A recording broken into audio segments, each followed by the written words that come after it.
Stop. You haven't subscribed to the channel yet. Subscribe now. We have new stories every day. Now, let's go. My journey swiftly plummeted from the pinnacle of contentment, being wedded to the town's princess, blessed with 2 delightful children, successfully managing my thriving business, and residing in my cherished hometown, to the abyss of despair within a mere few weeks. Part of the Midwest, our community is modest, with a population of only 1,000 residents.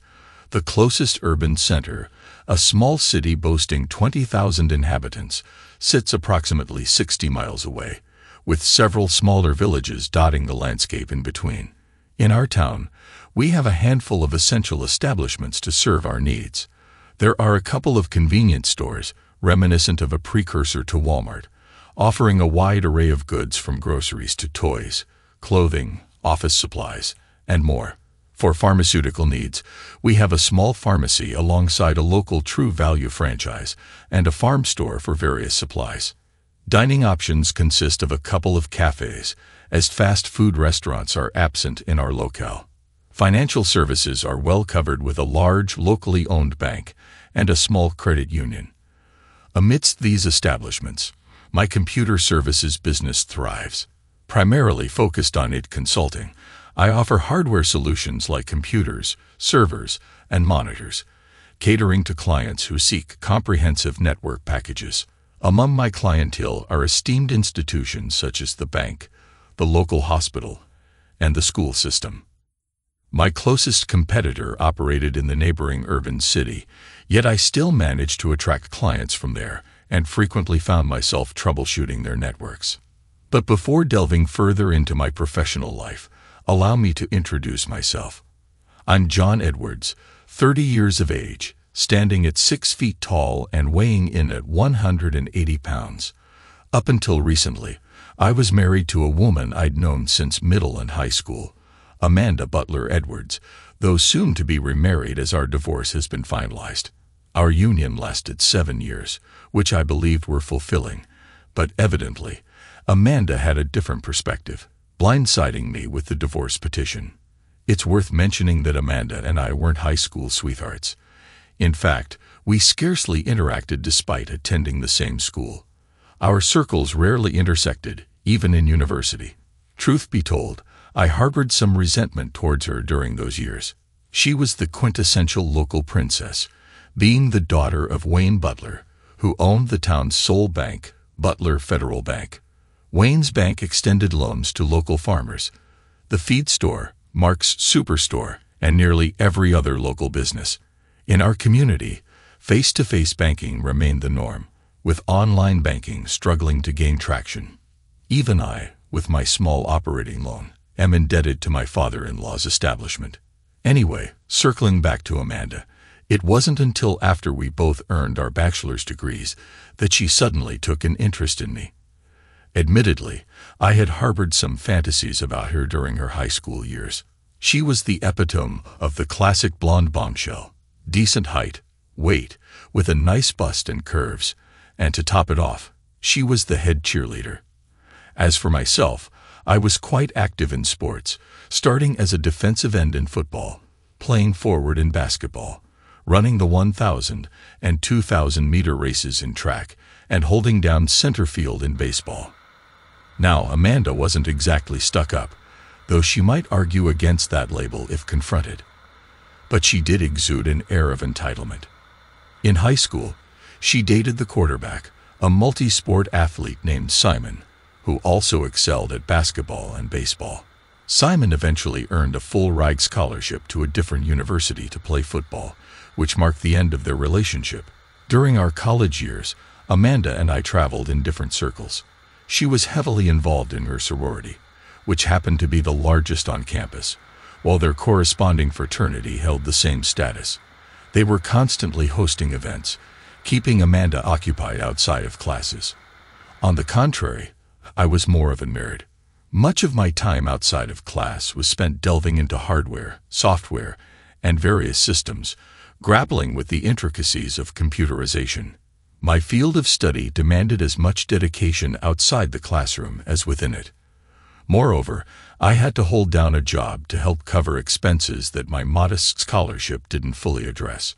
My father served as the manager of Mark's superstore, earning a modest salary that kept us afloat, albeit just enough to preclude any grants for me. To illustrate the vast difference in our lifestyles, you could quintuple the square footage of my parents' house and still not match the size of Wayne Butler's primary residence. During the summers, Dad and I would frequently embark on camping trips almost every other weekend, finding solace in the simplicity and enjoyment of fishing. Meanwhile, Amanda and her family jetted off to luxurious destinations like Aspen, the Ozarks, Miami, occasional jaunts to Hawaii, and even up to Maine just for leisure. As you can gather, Amanda and I were starkly different individuals who happened to hail from the same small town. When I returned home from school, Amanda suddenly expressed an interest in dating me, almost to the point of seeming like she was stalking me. Frankly, I never quite comprehended her fascination. Yes, I had launched my own business, albeit as a one-man operation at the time. I had secured a small business grant for my startup capital and managed to turn a modest profit in the first year. Eventually, Amanda mustered the courage to ask me to dance one night when we both found ourselves at the same bar with a live band playing. Surprisingly, we clicked well on the dance floor. Thanks to my mother's insistence on learning various dance steps, I didn't embarrass myself too much. As the bar closed for the night, we parted ways with a kiss by her car and my promise to call the next day to arrange a proper date. I grew up as an only child, a result of my mother's medical condition that hindered the normal development of a fetus. I suppose you could say I was a bit of a miracle baby. In contrast, Amanda had a brother who left home at 18 and essentially disappeared, perhaps due to his strained relationship with Wayne. In the year following my graduation, tragedy struck when my father succumbed to a sudden heart attack. My mother recounted how he had been discussing mowing the yard, only for her to later discover something protruding from the small shed door at the back of our property. By then, it was too late. My father had collapsed, and despite the arrival of the ambulance, their efforts to revive him proved futile. He had already passed away by the time my mother found him. Despite our budding relationship, Amanda attended my father's funeral, offering me comfort as we laid him to rest. Her presence by my side at the cemetery, her hand in mine, was a solace amid my tears. Moreover, she displayed remarkable grace towards my mother and the handful of family members who traveled great distances to support us during our time of grief. Fortunately, my father had ensured that our family home was fully paid off before his passing, and his substantial life insurance policy provided my mother with a steady income for the remainder of her life, provided she managed it prudently. It was a blessing amidst the challenges that lay ahead, which I'll delve into shortly. Contrary to the cliché of a man chasing a woman until she catches him, Amanda and I followed a different path. She pursued me, initiating our dates and our intimate life. While I won't delve into specifics, I'll simply say that we found great compatibility in the bedroom. Our relationship evolved into exclusivity from my perspective, and I haven't heard any rumors of her seeing other people. We shared intimate moments together 2 or 3 times a week. There were occasions when I had to travel to outlying communities for work. Some of the larger farms sought to integrate their various computer systems, from the tractors and planters to the milking parlors and household computers, all requiring Wi-Fi access. Given the logistical challenges posed by the distance between buildings, my schedule sometimes kept me occupied into the evenings. I'd often wondered if Amanda spent those nights at her parents' house, waiting for my return. I nearly forgot to mention Amanda's job. Due to her major in women's studies, she struggled to find suitable employment in Culverson, so she ended up working for her father. Starting as a teller, she swiftly ascended the ranks to become vice president of the loan department. While her rapid promotion might have been attributed to nepotism, she dedicated herself to the role and diligently educated herself in the intricacies of banking, as her father desired. Reflecting back on those years, I can now see how I was maneuvered into marriage. One evening, just before Christmas, Amanda dropped the bombshell that she was pregnant and demanded to know my intentions. Raised with values instilled by my parents, I immediately proposed marriage. In hindsight, I should have been more skeptical when Amanda and her mother selected a wedding date 7 months after the announcement of our engagement that Christmas. However, by the time I realized the deception regarding her pregnancy, the plans were set and countless invitations had been dispatched. Confronting Amanda, her response was nonchalant. She simply shrugged her shoulders and justified her actions by saying, "If I left it up to you, we would never get married, let alone engaged.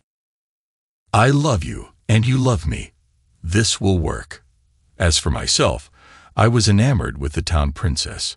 Our physical chemistry was undeniable, and the thought of sharing a life with Amanda was appealing. So, despite uncovering her deceit, I chose to go along with the wedding plans rather than rock the boat. Our wedding became the talk of the town, a grand affair that hadn't been witnessed in Culverson's history. Every soul was invited, and we even scheduled it for a Sunday afternoon to allow businesses to close. The feast was lavish, catered by a firm from our neighboring urban community. Our honeymoon in Barbados was quite the adventure. Amanda discovered a clothing-optional beach, and she relished the freedom of nudity almost every day we were there. Surprisingly, we thoroughly enjoyed ourselves, immersing in all the island had to offer. We explored every nook and cranny on a motor scooter, and we even indulged in snorkeling adventures in the crystal-clear waters of the Caribbean Sea. Upon our return from our 2 weeks of bliss, it was back to the grind. By then, I had expanded my business to include 3 technicians and a secretary/bookkeeper to keep us organized and efficient.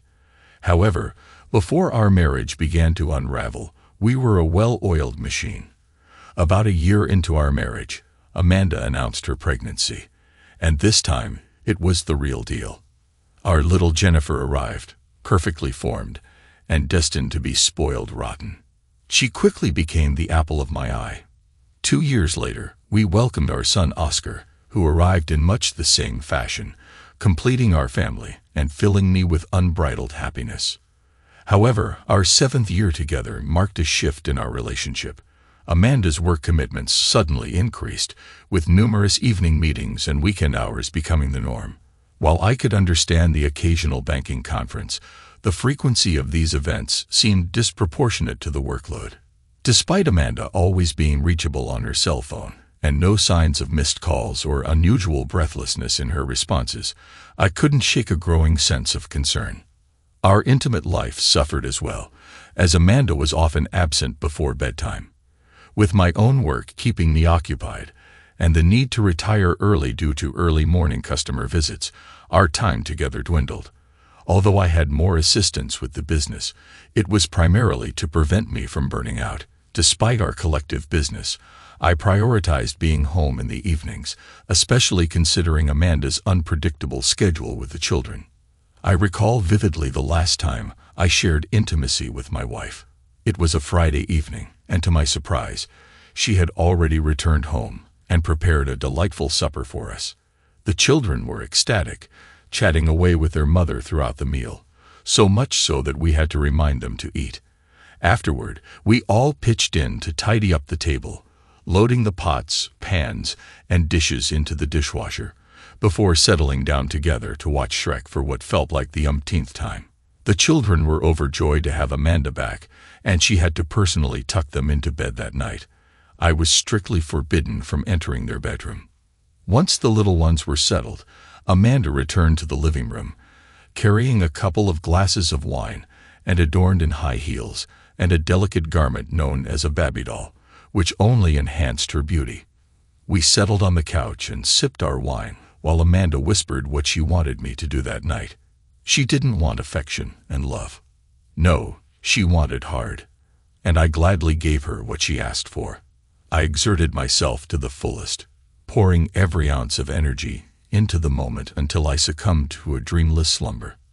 When I awoke on that Saturday morning, Amanda was already dressed, holding an envelope in her hands. "Time to wake up, dummy," she said abruptly. Where was the tender woman from the previous night? And why the sudden use of dummy? Confusion clouded my mind as I tried to make sense of the situation. "The kids are all dressed and ready to go to Mom and Dad's," she continued, her tone cold and detached. "That's where I'll be spending the weekend. You've got about 48 hours to pack up your belongings and get out of my house. Monday morning, a restraining order will be issued against you, citing mental cruelty and a propensity for violence if provoked. The divorce papers in this envelope will be filed at the same time." I was dumbfounded, struggling to comprehend the sudden turn of events.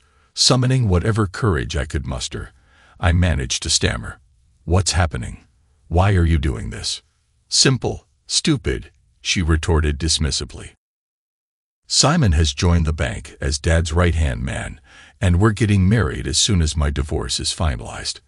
We've been reconnecting for months, and now it's time to make it official." With those words, she delivered the final blow to my world. "Oh, and by the way," she added casually, "Simon can't have children, so he wants to adopt Jennifer and Oscar." With that, she slammed the door shut behind her, leaving me to grapple with the shattering pieces of my life. For the first 12 hours of that fateful weekend, I found myself immersed in the contents of the envelope, repeatedly digesting its implications. Amanda's demands were staggering. She didn't just seek possession of the house, she aimed to claim ownership of my business as well. According to the terms outlined, I could continue to operate the business, but my earnings would be reduced to minimum wage, even less than what my employees earned. She insisted on full custody of the children, with the requested child support exceeding any feasible income I could generate under her oppressive terms. Moreover, she had already drained most of our savings, leaving me with a pittance. Despite her anticipated higher earnings, she sought alimony from me, ignoring the gross inequity of our financial circumstances. While her car was titled in her name, mine was owned by the company, affording me a means of transportation as long as I remained employed. Faced with the harsh reality of my predicament, I resolved to take action. I reached out and secured a loan for a pickup truck and trailer, knowing that our mutual friends wouldn't be of much assistance.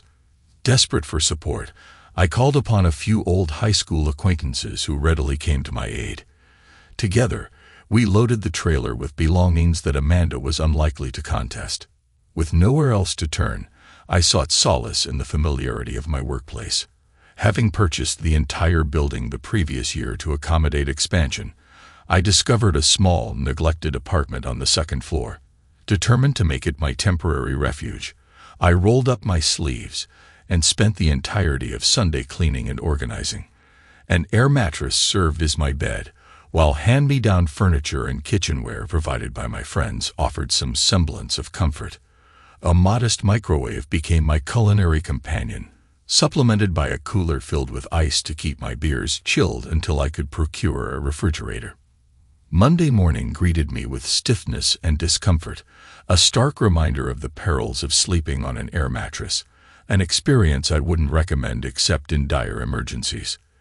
The shower offered no reprieve, with cold water cascading down due to the lack of hot water on the second floor. A meager tank provided the only source of warmth, relegated to the bathroom in the office downstairs. Despite my less than ideal circumstances, I managed to muster a semblance of presentability after a shave. Determined to seek legal counsel, I reached out to several local attorneys, only to be met with a chilling reception. It seemed my father-in-law had already tainted my reputation, spreading word of my perceived transgressions. No help was forthcoming, and any loans I might have relied upon were now at risk of being called in. With no time to secure representation from afar, I found myself in court that morning, standing alone and vulnerable. Judge James presided over the proceedings, and an uneasy feeling settled in the pit of my stomach. His close ties to the Butler family, evident from his frequent appearances at their events, coupled with the likelihood that his financial affairs were intertwined with Butler Federal Bank, did little to assuage my apprehension.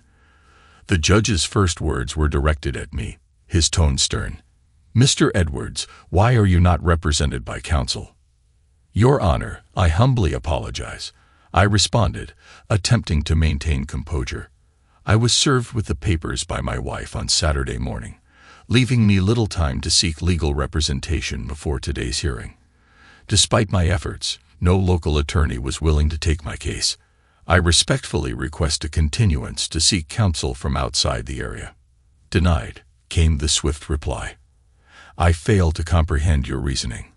According to the records, these papers were filed 3 weeks ago, and this court date was set accordingly. Furthermore, it's noted that you were served at your place of business on the same day by the deputy. You had ample opportunity to secure representation and submit the necessary financial documents. Your attempt to delay these proceedings is both flagrant and contemptible. Your Honor, I must protest and request that this be entered into the official court record, I exclaimed, desperation evident in my voice. I feel as though I'm being coerced into a settlement that overwhelmingly favors my wife, with the sole intent of destroying me rather than genuinely benefiting our children. As our earnings records are filed jointly, my wife should have been able to provide my financial standing, rendering the unreasonable request for child support baseless. Additionally, she has announced her intention to remarry immediately upon our divorce being finalized, making alimony unnecessary. The judge banged his gavel emphatically. Silence. You, sir, are out of order. You've had ample time to respond to the summons. I rule in favor of the plaintiff, he declared firmly, slamming the gavel down once more before abruptly exiting the chamber. I was left reeling, the reality of my situation sinking in with brutal force. In a matter of minutes, I was divorced, facing the prospect of limited access to my children, and my business had been stripped away. Glancing at my ex-wife, Amanda, I detected a flicker of guilt in her expression, quickly masked by a haughty stare. You better get to work, she admonished coldly. I don't pay you to sit around looking like someone just ruined your day. As hatred threatened to consume me, I forced myself to maintain composure, acutely aware of the watchful eye of the bailiff. It was clear he harbored no warmth toward me. Simon and Amanda's attorney rose from their seats, exiting the courtroom. I remained seated, biding my time. I couldn't afford to provide them with any ammunition that might land me in jail, a realization that dawned on me as a plausible goal of theirs. The bailiff approached me discreetly. They should be out of the building by now, he whispered. The other bailiffs are keeping watch, but you know the influence the butlers wield in this town, even in the county. Get yourself a lawyer from the state capital. That should put enough distance between you. We sympathize with your situation, but can't risk being implicated. I nodded in appreciation and thanked the bailiff for his discreet counsel. Stepping out of the courtroom, I couldn't shake the feeling of being scrutinized by the uniformed personnel lined up to observe my departure. Heading straight to the office, I was surprised to find that Amanda and Simon hadn't arrived ahead of me. Their overconfidence had played in my favor for once. Without delay, I ensured that all staff members were preoccupied with their tasks. Seizing the opportunity, I hastily drafted a check for cash and dispatched our secretary/bookkeeper to the bank with strict instructions. She was to explain that I would be out of town servicing distant clients and required cash for the trip.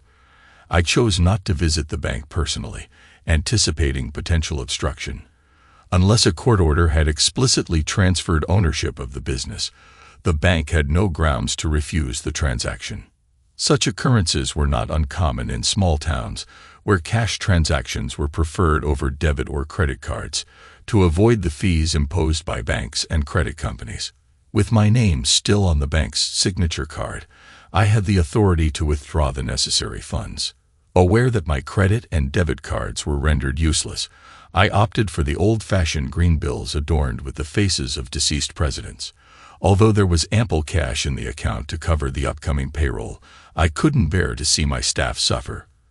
Restraining myself, I withdrew only a modest sum, ensuring that they would be compensated.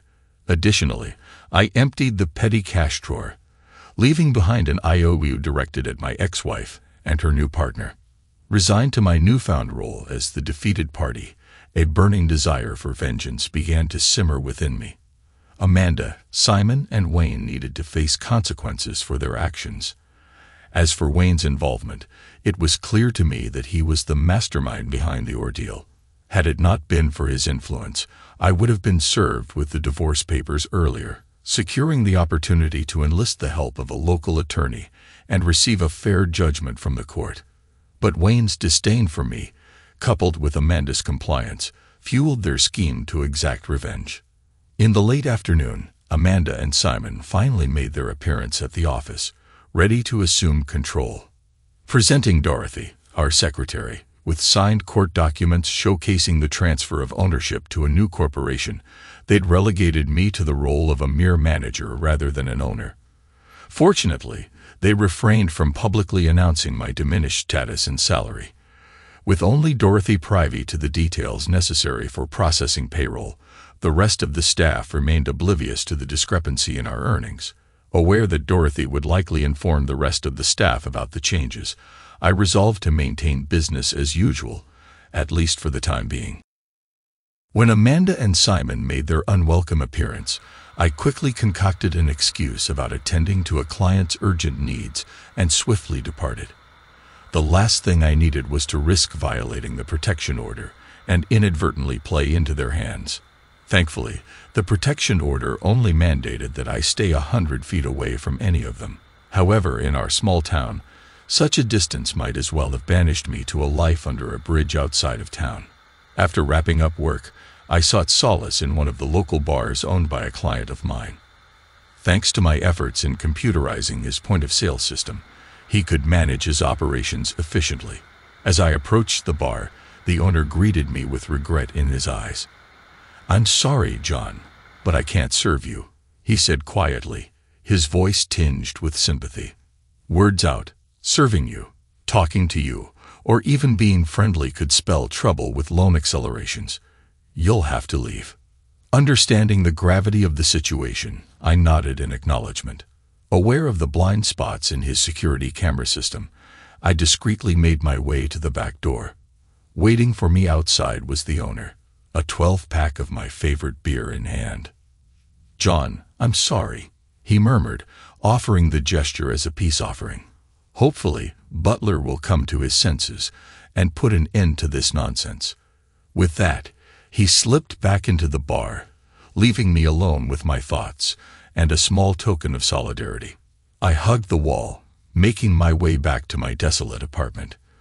To my surprise, I found a used but functional mattress, box springs, and a Hollywood frame propped against the back door. Relief washed over me. I wouldn't have to endure that ebb again. After icing down the beer, I maneuvered the bed up to my apartment and set it up. With the aid of 5 or 6 beers and a relatively comfortable bed, I enjoyed a better night's sleep. The following day, I headed to Mark's for groceries. However, as I approached the checkout lane, I was escorted out without my purchases. Mark himself appeared, expressing regret as he informed me of his inability to defy Wayne Butler's influence. "John, I like you and your family, but I can't go against Wayne," he explained. With a shove, he ushered me out, wearing a forced expression of anger to maintain appearances. That evening, I discovered all the groceries I had selected neatly packed in a wooden box with a padlock beside my back door. The key lay on the driver's side front tire of my car. As I attempted to move the box, I realized it was surprisingly heavy, its bottom reinforced with steel plates.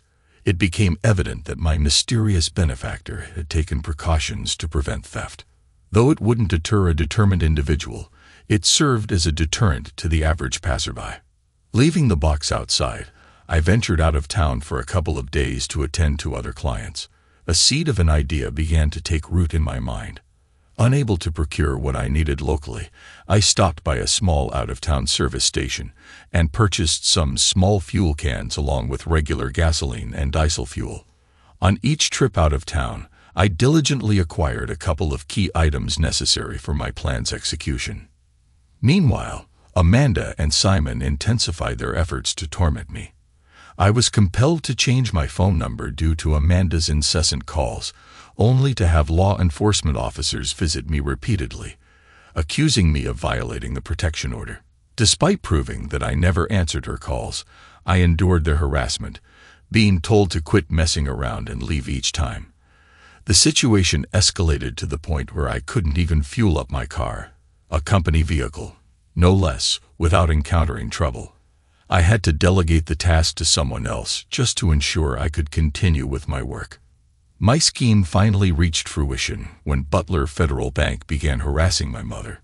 She received countless calls urging her to take out a reverse mortgage, while the county claimed they hadn't received her tax payment. Upon contacting the tax office, I learned that Wayne was exerting pressure on them to harass my mother. This was the last straw. Wayne had crossed the line.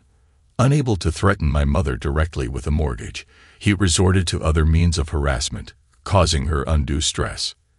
I had had enough. With just a week to prepare, I knew my retaliation had to be swift and effective. I planned a strike in the dead of night when only a few officers were on duty and likely dozing in their cruisers. In addition to plotting my revenge, I secured an old, dilapidated pickup truck from a farmer in a neighboring town, refraining from immediately registering it, as the plates were still valid for a few more months.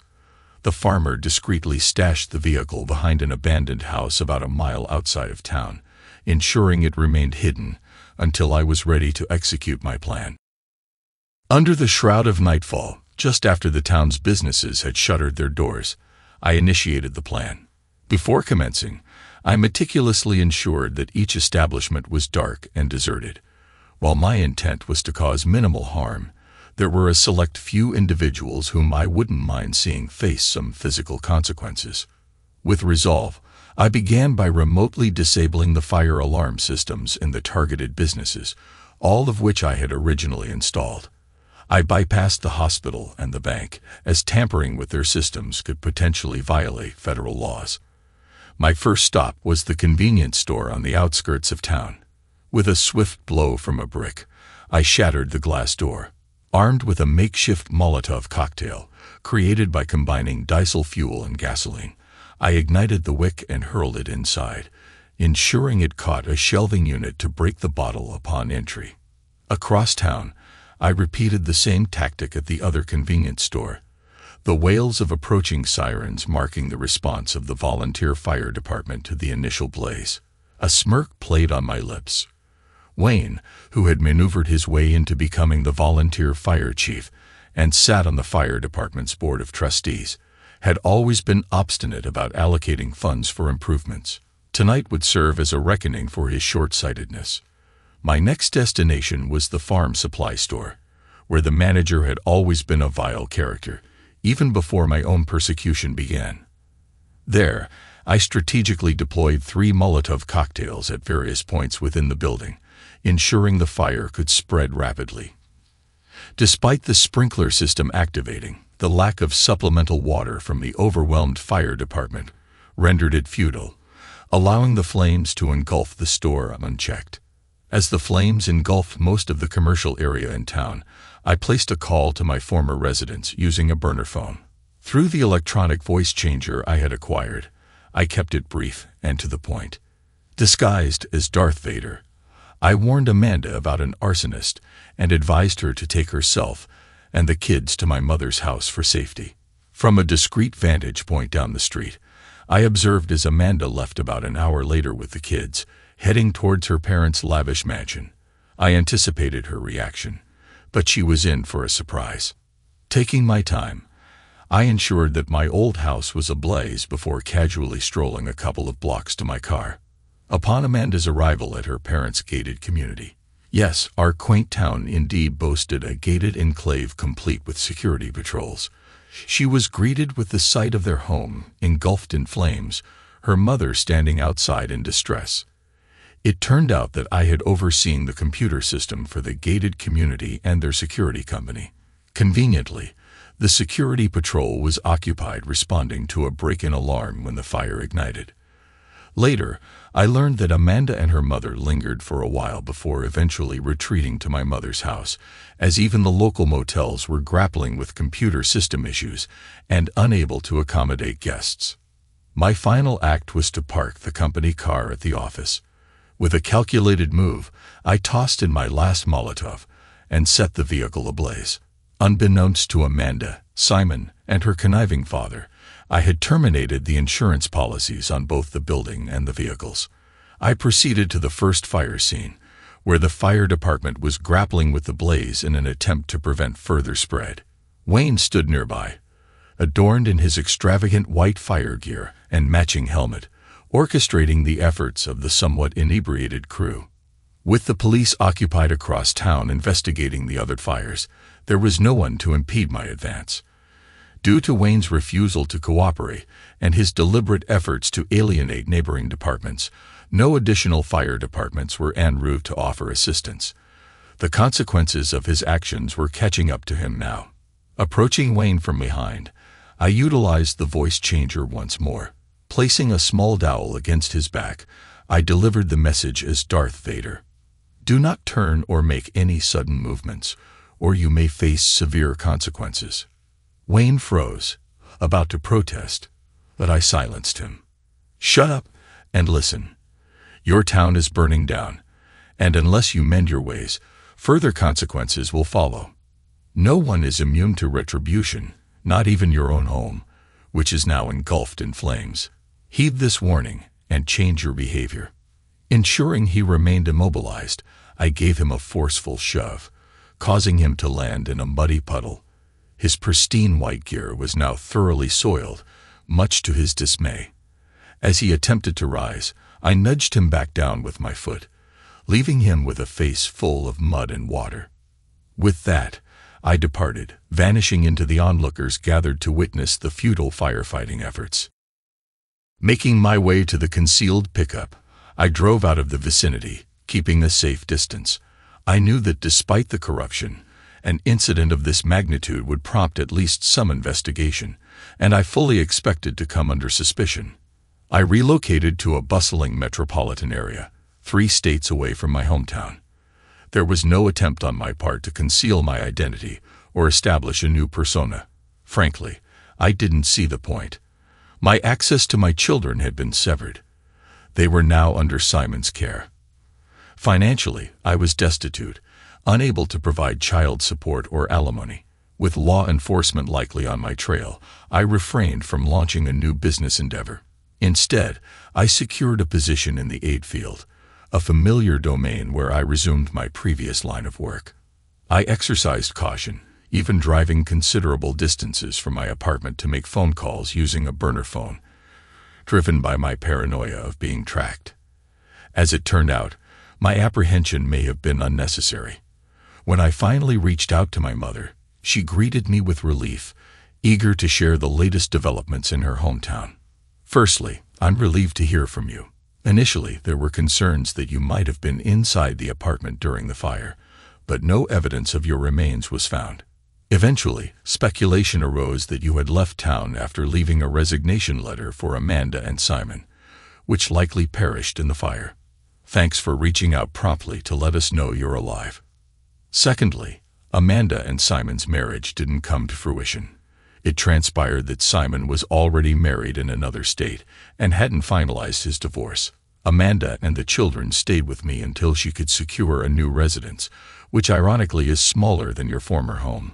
Lastly, the aftermath of the fires revealed a tangled web. Many of the businesses and homes affected were insured through the bank's insurance agency. The substantial claims incurred prompted the insurance company to sever ties with the agency. Upon investigating, they discovered that Wayne Butler, as fire chief, had impeded the adoption of modern firefighting practices and neglected to establish necessary mutual aid agreements. Consequently, the insurance company is pursuing legal action against Wayne for his role in the calamitous losses. Additionally, a new bank has established a presence in our town, and many of the businesses affected by the fires have secured loans from this institution, denting the profits of Butler Federal Bank. Unbeknownst to me, Butler Federal Bank had a board of directors who are displeased with Wayne's management. He's currently under close scrutiny. Furthermore, since Amanda's marriage plans with Simon fell through, she has rescinded the protection order and is eager to reconnect with you. Moreover, the children remain legally yours. Amanda has petitioned the judge for modifications to the divorce proceedings as the finalization hadn't reached the 90-day mark. It's possible you're still legally married. The kids continue to inquire about you daily when they visit here after school. In a surprising turn of events, it came to light that Judge James had a collection of cars, a fact he had kept under wraps until that night. Unfortunately for him, the collection was destroyed in the fires. Rumor has it that Wayne, in an attempt to minimize expenses, only insured the cars with basic liability coverage. As a result, the judge suffered significant financial losses, leading to a notable change in his demeanor towards Wayne Butler. We're currently in the process of searching for a new police chief as the sheriff has decided not to seek re-election, leading to several resignations among deputies and officers. Amanda's parents are in a predicament, seeking a place to live after their house was completely destroyed. Unfortunately, finding suitable temporary accommodation is proving difficult, and the prospect of rebuilding their home seems uncertain due to a lack of willing builders. Amanda even approached me about selling or renting them my house, but I couldn't bring myself to trust them given their past treatment of my son. Wayne tried to assert himself, but his legal troubles have weakened his influence, and even the tax assessor refused to bend to his demands. Interestingly, my missing tax payment magically reappeared after that night, coinciding with some unexpected fiery mishaps involving the assessor's vehicles. It appears that Wayne's grip on power is loosening, and many are relieved by the prospect of change. It seems the fires have left most people unperturbed, with many viewing them as a cleansing force. However, the affected business owners and Wayne Butler are understandably distressed. "Well, it looks like I'll have to plan a visit home very soon," I replied with a chuckle. "But I might need to arrange for a more reliable vehicle first. My old ride barely made it here. I'll see you soon, Mom." Thanks to everyone who took the time to listen to today's stories. If you enjoyed it, please consider liking and subscribing if you haven't already. Feel free to share your thoughts on the events in the comments below. Take care.